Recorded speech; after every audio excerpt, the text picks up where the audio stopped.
Sério, qual que é a fórmula do Mario? Existe algum jogo genuinamente ruim do Bigodudo? Imagina como foi a reunião dos caras para dar ideia de meter uma gameplay com um encanador italiano de bigode que entrava em um monte de cano, literalmente, para pular em umas tartarugas, ver se acha uns cogumelos para ficar no shape e eventualmente salvar uma princesa com nome de fruta. Eu acho que um dia eu vou até pensar em um vídeo especificamente sobre isso, mas até lá eu preciso ganhar mais experiência na nobre arte de salvar a Peach. E para mostrar que eu tô compenetrado nessa tarefa, recentemente eu zerei o Super Mario 3D Land e foi uma experiência super da hora que eu acho muito legal eu compartilhar com vocês. Então bora para mais um relato. Ou melhor, o primeiro relato, porque esse é a estreia do canal, então eu espero que seja o primeiro de muitos.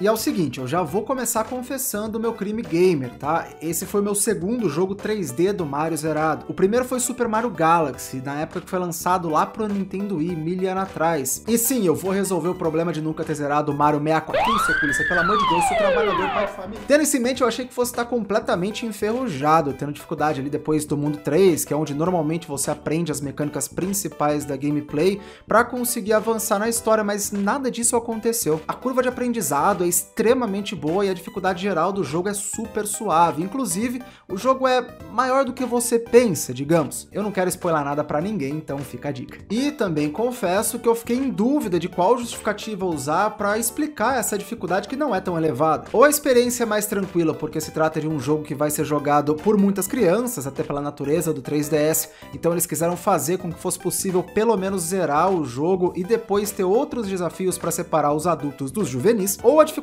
baixa tem a ver comigo jogando melhor, mas eu não creio que seja o caso, porque em diversos momentos eu fiquei fazendo as contas do quanto compensaria ou não tacar o caramba do 3DS na parede. Ou se, por completo e total mérito do game design genial da maioria dos jogos do Mario, a progressão é incrivelmente bem feita e você sempre tem noção do que precisa fazer para passar por um desafio. E isso sem tirar a habilidade necessária para fazer aquilo, sabe? É como se um professor te explicasse a teoria certinha para fazer um acorde de Fá maior no violão, você soubesse o que precisasse ser feito, mas ainda tivesse que passar pela barreira de conseguir fazer uma pestana no braço do violão e apertar todas aquelas cordas sem morrer de dor no pulso. E quem toca sabe exatamente do que eu tô falando. Enfim, comenta aí também o que você acha que justifica essa dificuldade, eu quero saber a opinião de vocês. O importante, porém, é que você segue tranquilamente e se tiver muito travado, ainda aparece um item depois de uma quantidade X de mortes lá pra você conseguir passar por quase tudo simplesmente andando e não ligando pra nada, pique estrelinha mesmo. E eu também confesso, por mais que seja parecendo um interrogatório isso aqui, que eu usei esse item algumas vezes, tá? Foi um deslize, eu tava com a cabeça fraca, não me julga, pelo amor. Mas ainda assim, foi muito prazeroso avançar no jogo e descobrir o que tava pela frente, então ele não tira completamente o fator de diversão. E falando no que tinha pela frente, até as fotinhas que a Peach te manda quando você vai passando por pontos chaves dos mundos são legais, eu te juro. E tudo bem que esse não é o jogo do Mario com maior história desenvolvida, porque fica no meio termo entre os clássicos, onde simplesmente salvar a princesa já é o suficiente, e entre outros jogos mais densos, né, que juntam outras premissas pro meio, mas o desenrolar é bom e é até engraçado às vezes, e eu fiquei curioso, genuinamente, pra saber qual seria a próxima atualização da princesa, cara. E tipo, não esperando algo muito incrível, tá, da história, mas pra saber se o jogo entregaria algo mais sério, mais engraçado, mais surpreendente, enfim, qual seria o limite do humor do bigode. E eu já adianto que a Peach não é 100% aquela mina indefesa, que fica só gritandinho, esperando o príncipe encantado, não, tá? Fugindo um pouco dessa ideia arcaica de dependência, tem umas fotos que mostram ela lambrando os caras na porrada, filha, da hora de ver. Mas, claro, voltando pro principal de qualquer jogo do Mario, as fases são muito legais. Pra mim, que sou um fã antigo, mas casual do italiano, eu diria que são absurdas de boas, tá? As mecânicas acrescentam e sempre parece que estão nos lugares certos, tudo é muito justo e você passa de algum lugar por ter jogado corretamente e não porque o jogo te fez uma armadilha nada a ver com nada, totalmente artificial só pra aumentar a dificuldade. E as roupinhas? Sim, roupinhas, eu nunca conheci como itens ou skins ou trajes do Mario, sempre foram roupinhas, pô, não tem jeito, tá? São boas também. Não é um closet inteiro de peles de animais distintos que deixam a Luísa Mel completamente maluca, mas a quantidade quantidade é suficiente para manter o jogo fresco durante toda a gameplay. Então no fim eu tava sentindo que sempre tava evoluindo minha habilidade de pular de bloco em bloco, passando obstáculos que foram colocados sempre de propósito, da fase 1 até o último nível, para que eu aprendesse algo e descobrisse maneiras novas de avançar. E isso é muito gostoso, é contagiante, é satisfatório. Aliás, uma das poucas coisas que a princípio eu não curti muito foi um soft lock, ou seja, uma barreira que me prendeu no mundo 5, falando que eu precisava de uma quantidade X de moedas para avançar. Como eu tava embrasadão a milhão avançando as fases, às vezes sem pegar muita coisa pelo caminho, eu me senti meio preso, principalmente considerando um jogo portátil, né?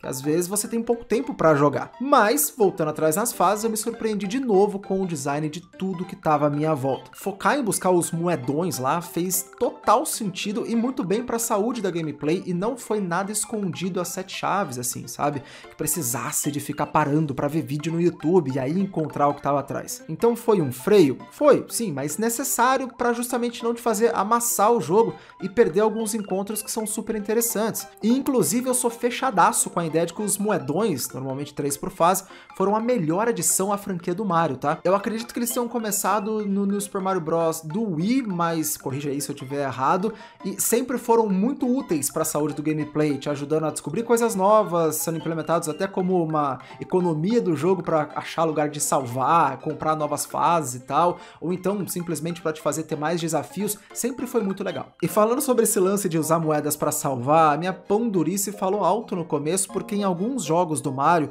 você precisa guardar essas moedas e usar em lugares muito específicos para salvar o seu progresso, então eu tava só guardando. Mas eu percebi que o jogo tinha autosave, meu Deus do céu, como isso é maravilhoso. E calmou, eu sei que não é nenhuma novidade, até porque o jogo é relativamente antigo, já de 2011, mas eu fiquei muito mais confiante em arriscar algumas plays e tal depois disso, já que o save automático funciona fase a fase, não só em alguns pontos específicos do mapa, como eu tinha dito. Só que a pão durice deste que vos fala não tinha terminado, porque quando você vai passando os mundos, algumas fases são travadas e você precisa de X moedas para desbloquear elas. E eu pensava que era pagar aquele tanto de moedas, 3, 5 moedas, até que eu cheguei em uma que precisava de tipo 15 moedas. E eu fiquei de cara com a inflação do reino dos cogumelos, mas decidi pagar para ver, e finalmente entendi que seriam 15 moedas no total para acessar a fase, também para te instigar a procurar pelos moedões, e aí eu fiquei aliviado de boa e segui suavão. A jornada foi absurdamente incrível, com uma duração muito legal e um misto de sentimentos, em sua grande maioria extremamente positivos também. E de novo, eu não vou spoiler, mas digamos que fazer 100% no jogo e zerar Mario 3D Land são coisas completamente diferentes, tá? O jogo nem sempre termina quando acaba. E no fim, Mario é Mario, provavelmente nunca vai deixar de ser. Então dá pra se divertir horrores e o decorrer do jogo é extremamente bem construído, mesmo que seja simples em estrutura. Tem um pouco de desafio, de fases inovadoras e até de humor, como eu disse. Isso tudo regido por uma dificuldade justa e extremamente acessível também. Se você conseguir ter acesso ao jogo, jogue. Simples assim.